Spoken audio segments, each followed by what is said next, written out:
ఇక కోల్కతాలో జూనియర్ డాక్టర్పై హత్యాచార ఘటనను హైదరాబాద్ నిమ్స్ వైద్యులు తీవ్రంగా ఖండించారు. ఇక బంజారాహిల్స్ జీవీకే ప్రధాన రహదారిపై ధర్నా చేపట్టారు. నిమ్స్ డాక్టర్లు, నర్సులు, పారామెడికల్ స్టాఫ్ ఈ ధర్నాలో పాల్గొన్నారు.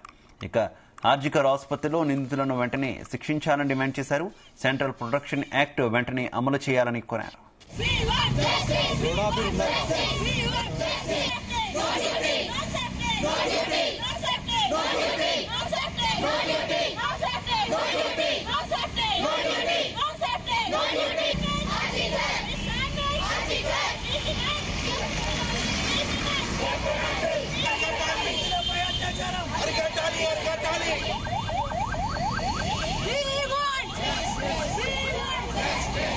నైన్త్ రోజు ఎర్లీ మార్నింగ్ ఫ్రైడే మార్నింగ్ జరిగిన ఇన్సిడెంట్ మనకు తెలిసిందే. ఒక second year pulmonary medicine doctor గారు చనిపోయారని మార్నింగ్ న్యూస్ వచ్చింది.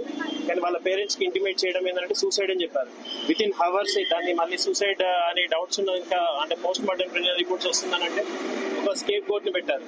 స్కేప్ గోట్ అంటే ఎవరు ఆ అబ్బాయిని చూస్తే ఆ అబ్బాయిని చేసినట్టు కూడా లేడు. తర్వాత ఏంటంటే దాన్ని ఇప్పుడు మళ్ళీ ఫర్దర్ మనకి ఇన్వెస్టిగేట్ పోస్ట్ మార్టం రిపోర్ట్ వస్తుందనంటే ఒకరు కాదు, ఇద్దరు కాదు, ముగ్గురు కాదు, 4-5 అమ్మాయిని పై అత్యాచారం చేశారని తెలిసింది. అత్యాచారం చేసిన వాళ్ళు ఆ అమ్మాయిని దారుణంగా చంపారు. ఈ ఇన్సిడెంట్ ఏదైతే జరిగిన విధానం చూస్తుందనుకోండి, దేశవ్యాప్తంగా అందరూ విభ్రాంతి చెందుతారు.